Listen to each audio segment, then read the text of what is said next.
Uma boa noite a todos.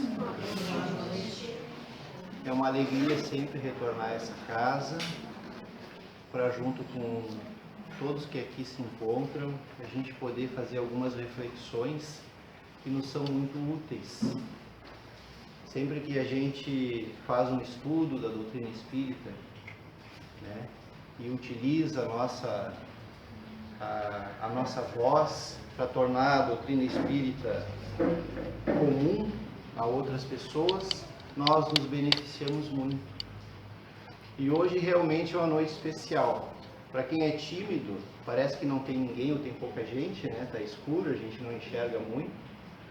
Mas aí quando a gente entra aqui nesse escuro, com essa chuva, a gente lembra dos primeiros cristãos que enfrentavam as estradas desconhecidas para divulgar o cristianismo, sob perseguições, e eles se encontravam em catacumbas, em locais afastados, provavelmente insalubres, e eram perseguidos.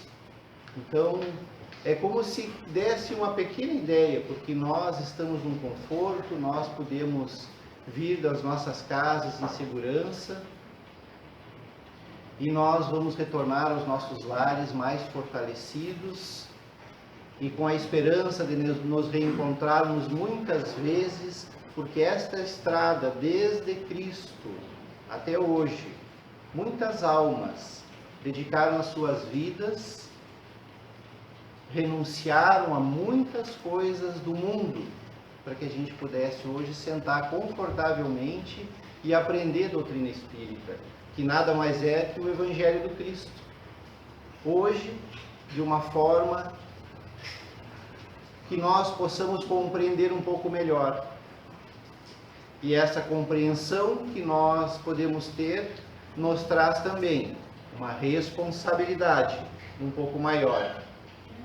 Uma responsabilidade conosco, com o nosso semelhante, com a vida. E um recurso que todos os espíritos recomendam para que a gente enfrente essas responsabilidades, para que a gente enfrente a nossa vida, os nossos desafios, é a oração, é a prece. Ela foi colocada no Livro dos Espíritos, na Lei de Adoração, e foi colocada também no decorrer do Evangelho, em especial no capítulo 27. E a gente vai trazer aqui algumas colocações da doutrina espírita a respeito da oração ou da prece, para que a gente possa se situar melhor, para que a gente possa se reconhecer diante da prece, essa ligação com Deus, ou essa ligação com a espiritualidade superior, ou essa ligação, essa sintonia com os espíritos que nos guiam, ou aqueles que nós chamamos de anjo guardião, ou espírito guia. E nesse título foi colocado força, e força tem origem no latim fortia. Essa palavra indica a capacidade de cumprir uma determinada tarefa. Então a prece, ela tem esse objetivo, de cumprir algo. Força também, a gente diz quando a gente emprega um grande esforço para realizar alguma coisa ou conseguir algo. E aí a gente diz, poxa, fiz tanta força, mas eu consegui. Ou quando nós recebemos ajuda. E aí a gente lembra daquele amigo, eu passei por uma situação difícil, mas ele me deu uma força. E foi vital. Então essa força, essa capacidade de cumprir algo, que é a prece ou a oração, essa ligação que nos eleva o pensamento ou nos convida a elevar o pensamento, ela tem uma determinada função na nossa vida. É bom que a gente lembre que nós somos espíritos imortais. E como espíritos que somos, essa imagem que nós temos e podemos ver, contemplar no espelho, é como uma ponta de iceberg. A nossa personalidade de hoje, Hoje, nós somos o João, o Alexandre, a Tânia, a Maria, enfim. Mas esse espírito que habita esse corpo hoje, ele já habitou outros corpos, em outras vidas, em outras cidades, em outros países, em outras culturas, e foi forjando em si hábitos que hoje são convidados a serem reeditados. Imaginemos que nós vivemos numa época onde era comum, e todos nós vivemos nisto, comum escravizar os nossos irmãos, porque tinham uma cor diferente, ou uma etnia diferente, ou era de um povo que nós nos odiávamos. Então nós estamos trazendo muitas vivências, comportamentos, hábitos dentro de nós, e um deles era acreditar em milagres. Ou seja, Deus é provedor da minha vontade. E nós chegamos a chantagear Deus. Se tu fizeres o que eu quero, eu te dou uma vela. Eu subo uma escada de joelhos. Eu faço isso ou aquilo. Mas se tu fizer aquilo que eu quero. A gente troca em miúdos, mas muitas vezes o desafio é grande. É uma pessoa doente. É um filho que se desvia do caminho reto. São problemas agudos que fazem o nosso coração sensível se elevar a Deus desta maneira que foi a nossa cultura, a maneira de ver e de acreditar. Essa prece com certeza é escutada, porque ela partiu do coração. Agora hoje, reunidos em um centro espírita, nós já temos condições de avaliar as situações e saber que tudo o que nós vivenciamos é para o nosso aprimoramento espiritual. Nada está fora da lei divina. Se nós não gostamos do que nós estamos vivenciando, hoje nós sabemos, é consequência de causas anteriores, seja nessa ou em outra vida. E aí, nesse capítulo da prece, onde ela tem uma força, cabe a gente se debruçar no Livro dos Espíritos e no Evangelho segundo o Espiritismo, para que nós possamos ter a real noção, ou melhor, ter a certeza de que força a prece vai nos dar. E para quê? Porque os milagres nós já sabemos que não existem.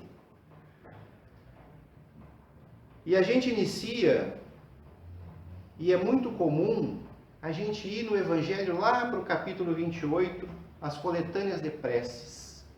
E aí a gente busca as preces e faz aquela prece, muitas vezes se perde no meio, termina de ler, mas não sentiu, não prestou atenção, não sabe o que dizia ali.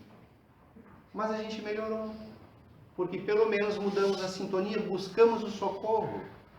É um impulso de humildade. Mas o que Allan Kardec coloca no início, no preâmbulo dessa coletânea de preces? Ele vai dizer o seguinte, que os espíritos jamais prescreveram qualquer fórmula absoluta de preces. Quando dão alguma, é para fixar as ideias e, sobretudo, para chamar a atenção sobre certos princípios da doutrina espírita. Fixar ideias e chamar a atenção, sobretudo, sobre certos princípios da doutrina espírita. Por exemplo, prece antes de dormir. Ali, nós ficamos sabendo, de uma forma simples, e fora daquele capítulo, daquela questão, o Livro dos Espíritos, o Livro dos Médiuns, a Gênese, traz para nós informações e outros tantos livros de que nós quando dormimos, o nosso corpo fica mais leve, ele se desprende parcialmente do corpo, ou melhor, nosso espírito se desprende do corpo físico e entra em contato com o plano espiritual. Pode ir longe ou ficar perto. Ele vai ao encontro daqueles que sintonizam com ele. São princípios da doutrina espírita.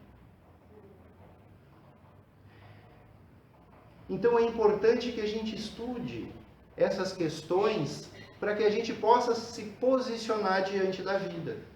Porque imaginemos nós passarmos um dia ou iniciarmos um dia difícil, onde a gente se deixou levar pela reclamação, pela inconformação, ou seja, nós construímos 12, 13, 14 horas de uma determinada vibração nociva a nós mesmos.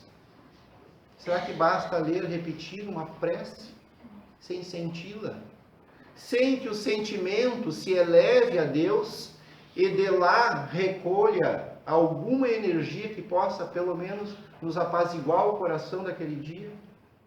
Então, essa questão é muito importante. Kardec coloca no início. E diz mais, que os espíritos fazem-no também, esses modelos de prece, com o fim de auxiliar os que sentem embaraço para externar suas ideias, pois alguns há que não acreditariam ter orado realmente, desde que não formulassem seus pensamentos. Então, será que se eu estou com um parente doente no hospital e eu não consigo formular uma prece daquelas que as pessoas ouvem, como é linda a tua prece, será que Deus não me escuta? Será que o meu desejo de que ele se restabeleça não é ouvido pela espiritualidade? Será que esse desejo não movimenta energias capazes de ir ao encontro desse irmão e algum bem lhe fazer conforme as suas necessidades e merecimentos, sob o amparo dos benfeitores espirituais? Então, Kardec deixa nesse parágrafo muito claro esse capítulo de preces e traz essa questão que nós vamos ver mais adiante, e ele fala aqui, desde que não formulassem seus pensamentos. Formular as ideias. E aí nós vamos adiante. No Livro dos Espíritos, questão 659, os Espíritos dizem que a prece é um ato de adoração. E a gente já adorou a Deus nesses séculos de várias maneiras, né? Inclusive com sacrifícios humanos. Então, aqui os Espíritos deixam bem claro, porque hoje nós temos condições de entender isso. Orar a Deus é pensar nele, aproximar-se dele e pôr-se em comunicação com ele. O que seria pensar em Deus? Como que a gente vai mentalizar o que os Espíritos disseram na questão 1 do Livro dos Espíritos? Inteligência suprema, causa primeira de todas as coisas. Então, a gente conhece Deus pelas suas obras, que são perfeitas. Então, a gente poder silenciar no momento de crise, a gente poder contemplar o barulho da chuva, a gente poder agradecer as coisas que nós temos hoje, como poder estar reunidos confortavelmente. Isso é já pensar em Deus, é adorar a Deus, de maneira simples, no nosso coração. E assim nós vamos nos aproximando e entrando em comunhão. Os Espíritos dizem mais, que a prece é sempre agradável a Deus. Vírgula. Quando ditada pelo coração, pelos sentimentos. Pois, vírgula de novo, para ele, a intenção é tudo. Então a gente está pedindo uma coisa, e a gente quer muito aquela coisa. É todo o nosso sentimento, é aquilo. Mas e a intenção? A gente vai ver um exemplo no final de uma intenção. Na questão 660, Allan Kardec faz uma pergunta. Só essa pergunta já nos ajuda a tirar o milagre para bem longe e entender que alguma coisa de nós espera Deus quando a gente ora. Kardec pergunta assim: a prece torna melhor o homem? Quando a gente faz prece, a prece a gente mais agradece ou mais a gente pede? Agradece. Mais agradece? Que bom. A estatística lá em Tramandaí, mais é pedido. Aqui está melhor. E a gente pede o quê? Quando está tudo bem, me manda um problema, um desafio que eu quero melhorar um pouco mais. É isso que a gente pede? Dizem os espíritos, sim, torna melhor o homem, vírgula de novo. Porquanto aquele que ora com fervor e confiança, ele já tinha falado lá da intenção, né? Se faz mais forte contra as tentações do mal. E Deus lhe envia bons espíritos para assisti-lo. Boa intenção, fervor, confiança, de coração. E a pergunta é, se torna o homem melhor? Ou seja, nós hoje, cada um de nós vive rodeado de circunstâncias. A gente vira para um lado, tem a esposa, tem a filha, tem o filho, tem o vizinho, tem o trabalho, tem as contas, enfim. Nós estamos rodeados de circunstâncias e às vezes a gente parece que não vai dar conta. Aí a gente ora. E o que eles dizem? Contra as tentações do mal. Onde é que estão as tentações do mal? Estão dentro de nós. Estão dentro de nós. Porque o homem se torna melhor. Nós oramos pedindo para a gente enfrentar, para a gente ter força, para a gente ter coragem. Porque se eu pegasse aqui, tirasse aqui da pastinha, um milho, e levantasse, vocês iam achar que eu estou louco. Né? A Cida já fez que sim aqui. A Cida já desconfia, né? Mas tudo bem. Mas se eu pegar esse sabugo de milho e me aproximar, se tivesse uma janela ali, me aproximasse da janela e lá fora tivesse um cavalo, ele ia pular. Por quê? Porque para ele vai ser uma tentação. Instiga nele esse impulso. E todos nós temos as nossas. Todos nós temos os nossos desafios. Às vezes a gente vai para casa pensando, eu devia ter dito aquilo, né? E, na verdade não devia, que bom que não disse. Mas dá uma vontade, né? A gente fica tentado de responder à altura, como a gente gosta de dizer. Mas a gente, naquele momento, alguma coisa nos silenciou. Mas a gente às vezes vai cultivando isso, porque a gente já traz essa olho por olho, dente por dente há muito tempo. Ó, veio a luz. Agora eu enxergo o relógio, falta só 2 horas. Esse é o socorro que jamais se lhe recusa quando pedido com sinceridade. Mas vejam que a pergunta é se a prece torna melhor o homem. Se ela nos torna melhor. Eles estavam falando disso. Não é falando de que se eu orar, o meu filho vai ser médico. E ele pode ficar na rua e no celular a vida inteira. Quando for o dia da formatura, eu vou lá e busco ele e levo lá. Até a toga já está pronta, não precisa nem experimentar. Não é assim. Mas eles deixam mais claro isso. No Evangelho segundo o Espiritismo, capítulo 27, a gente destaca um trecho que Kardec diz assim: Deus não outorgou ao homem a razão e a inteligência para que ele a deixasse sem serventia. Então, se eu vou esperar um milagre, para que Deus me deu inteligência e razão? E não deu a vontade para não querer, a atividade para ficar inativo.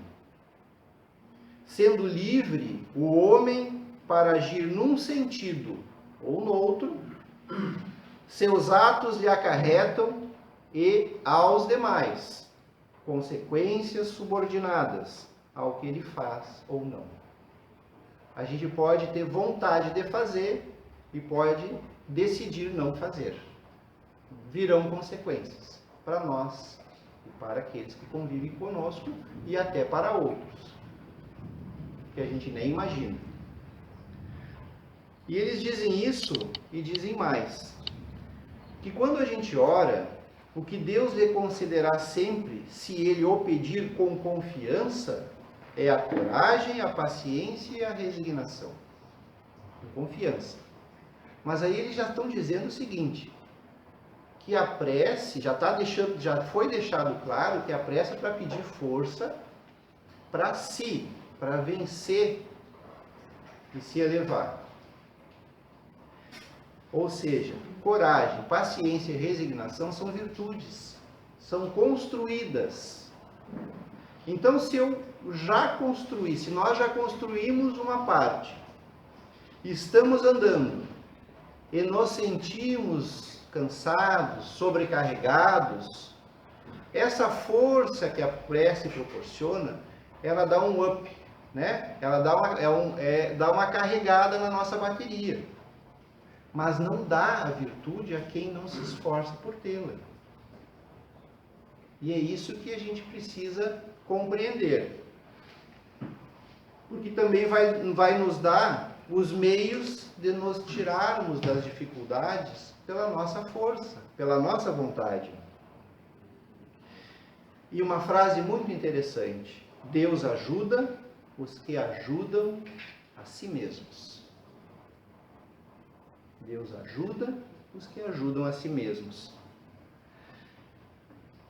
E também no capítulo 27, é esclarecido para nós a transmissão do pensamento, a ação da prece, como ela se dá. A prece é uma invocação, mediante a qual o homem entra pelo pensamento em comunicação com o ser a quem se dirige. O Espiritismo torna compreensível a ação da prece, explicando o modo de transmissão do pensamento. Então nós estamos mergulhados num fluido universal, como se a gente estivesse numa piscina. Todos lá atrás escutam a minha voz. Se vocês estivessem dentro do carro, lá do outro lado da rua, escutariam a minha voz? Possivelmente não, né? Não sei que tivesse um bom ouvido. Porque o veículo que leva a minha voz, isso é limitado. Já o pensamento é ilimitado. É por isso que quando nós suplicamos algo com fervor, confiança e é justo, os nossos benfeitores escutam de onde eles estão. E a gente não imagina, ou imagina, que o nosso benfeitor é o nosso guarda-costas, ele está do nosso lado ali, né? Quase como aquele capataz que vai na frente com um facão abrindo o caminho. Ele está nos intuindo a grandes distâncias, que a gente não consegue mensurar, mas a gente pode ter uma ideia de como que o nosso pensamento viaja neste fluido, como ele se propaga. Quem aqui nunca pensou numa pessoa e daqui a pouco ela liga? Agora, o que mais acontece é uma mensagem do WhatsApp, mas está valendo. né? Pensou na pessoa, chega a mensagem. É a transmissão do pensamento. Assim como o nosso pensamento vai, o dos outros também chega até nós. E é assim, então, que as relações se estabelecem entre encarnados e encarnados, desencarnados com encarnados e vice-versa. E a prece, então, ela, dizem aqui no capítulo 27, está no pensamento o poder dela. Está no pensamento o poder da prece. Que por nada depende, nem das palavras, nem do lugar, nem do momento em que seja feita. Ela independe disso. Porque nós estamos sempre pensando. Então, se nós estamos vendo um filme de violência, a nossa vibração vai entrar naquela sintonia. E nós estamos entrando numa sintonia, nós estamos invocando aqueles que são violentos.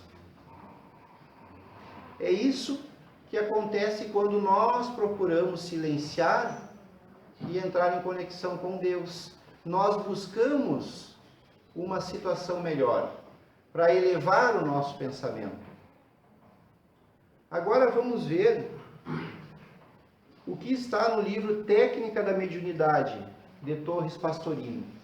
Ele diz o seguinte: porque nós, quando nós pensamos, nós emitimos ondas mentais.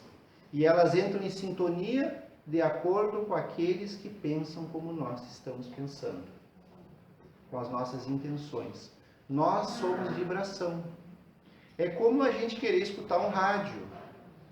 A gente vai ter que ir lá sintonizar, né? Eu sou da época do botãozinho, aquele que a gente ficava procurando. Então a gente vai ter que sintonizar o rádio. Mas as ondas, se a gente tivesse um rádio, uma TV aqui, a gente ia ver que a gente pode escutar uma estação e em determinado momento trocar para outra. Ou seja, as ondas estão aqui, nos interpenetrando. Somos nós que escolhemos em qual nós vamos sintonizar. Isso demanda esforço. Isso demanda conhecimento de si mesmo. Isso demanda escolha e vontade firme para modificar. Porque é mais fácil a gente fazer aquilo que a gente já sabe, né? Se a gente está acostumado a fazer o arroz papado, com a xícara de arroz e 3 de água, e alguém diz assim, ó, soltinho é com 2, a gente come papado o resto da vida e não faz, né? Porque o nosso é o melhor jeito. Então, nesse livro diz o seguinte, que essa corrente mental é produzida pela nossa mente, pelo nosso espírito, e transmitida pelo nosso cérebro. Da mesma forma que aquele locutor do rádio não está dentro do rádio. Ele está transmitindo, o rádio está transmitindo o que está sendo produzido fora. Consideremos que cada cérebro pode emitir as vibrações ou a frequência alta ou baixa de acordo com o teor dos pensamentos mais constantes. Aquilo que nós já comentamos, a construção que nós fizemos até agora. O amor vibra em alta frequência, o ódio em baixa frequência. Ou seja, lembra quando a gente falou lá no início da intenção? Ou melhor, a questão 658, que dizia que toda a prece é agradável a Deus, desde que ditada pelo coração, vírgula, a intenção é o que vale, a intenção é tudo. A gente vai trazer então o exemplo que a gente falou. No livro dos Mensageiros, alguns capítulos no início, estão reunidos espíritos que lá estão estudando e se estudando, sendo tratados, sendo orientados, porque eles foram preparados no plano espiritual para reencarnar e trabalhar na doutrina espírita. São esses que nos recebem nas casas espíritas, esses que fazem exposição doutrinária, são os maiores devedores e com muitas dificuldades de acertar. E eles têm um preparo muito grande no plano espiritual, e o amparo espiritual, ele precisa ser muito grande, porque se deixa a gente na nossa vontade, a gente cai de novo. E um dos casos, um espírito foi convidado, foi chamado, foi convocado a ser aquele que nas reuniões mediúnicas era o esclarecedor. E ele foi convidado a contribuir com diversos outros espíritos que iam vivenciar a mediunidade. Ele seria como um instrutor. Aqueles a quem as pessoas acorrem normalmente para trazer instrução e orientação. E ele o fez durante toda a vida. Só que, por dentro, ele por fora sabia o conteúdo. Ele sabia falar. Ele usava bem o verbo. Ele conseguia dizer aos espíritos sofredores que se manifestavam tudo aquilo que a teoria diz, mas nunca conseguiu colocar sentimento que pudesse suavizar a dor de seus irmãos. Fora das reuniões mediúnicas, fora da casa espírita, ele vinha a ser alguém frio, calculista, era de negócios. E ele conta essa história lá, em determinado momento de conversa. E aí ele diz assim: fato singular me ocorreu na minha desencarnação. O meu cérebro se elevava a Deus e suplicava. Mas o meu coração, o meu sentimento estava chumbado à terra. Porque a intenção dele não se modificou. O coração dele, com toda a luz que a doutrina espírita nos traz, não conseguiu iluminar esse coração e fazer com que ele saísse de si em prol do alívio verdadeiro de outros corações. E ele passou a vida orando. E mesmo no plano espiritual ele orava a Deus, mas a sintonia, a vibração, ela não fecha, não sintoniza o mesmo canal. Ele não havia aprimorado esta sintonia com os benfeitores espirituais, embora tivesse sido instrumento de trabalho. Então, por aí, no mesmo livro, Os Mensageiros, capítulo 14, quando André Luiz e outros espíritos vão receber um auxílio magnético para uma viagem no plano espiritual, é recomendado a eles a prece, para que recebessem aquele auxílio em prece. Assim como nós, vamos aquietar a mente, vamos silenciar para que a gente possa receber. Isso é essencial. Mas a força da oração nos pede algo a mais. Diz o benfeitor lá para esses dois: a oração é compromisso da criatura com Deus. Compromisso de testemunhos, esforço e dedicação aos superiores desígnios. Não é para mudar as circunstâncias, é para a gente aprender a vencer-se diante dos desafios. Toda prece entre nós, diz o benfeitor, deve significar, acima de tudo, fidelidade do coração. E no livro da Esperança, capítulo 88, Emmanuel vai dizer para nós que a oração, dentro da alma comprometida em lutas na sombra, assemelha-se à lâmpada que se acende numa casa desarranjada. Isso a gente sente quando a gente consegue sintonizar numa prece.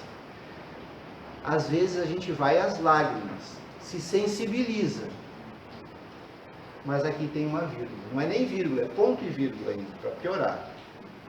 A presença da luz não altera a situação do ambiente desajustado e nem remove os detritos acumulados no recinto doméstico. Entretanto, mostra sem alarde o serviço que se deve fazer. E esse serviço é justamente o que Jesus espera de nós. Nós agradecemos por estarmos mais uma vez aqui reunidos, estudando a doutrina espírita, para que a gente possa, quem sabe nessa vez, nessa encarnação, retirar um pouquinho daqueles hábitos, ou abrandar um pouquinho mais nossos corações, para ver e ouvir conforme Jesus nos orientava. Olhos de ver e ouvidos de ouvir. Uma boa noite a todos.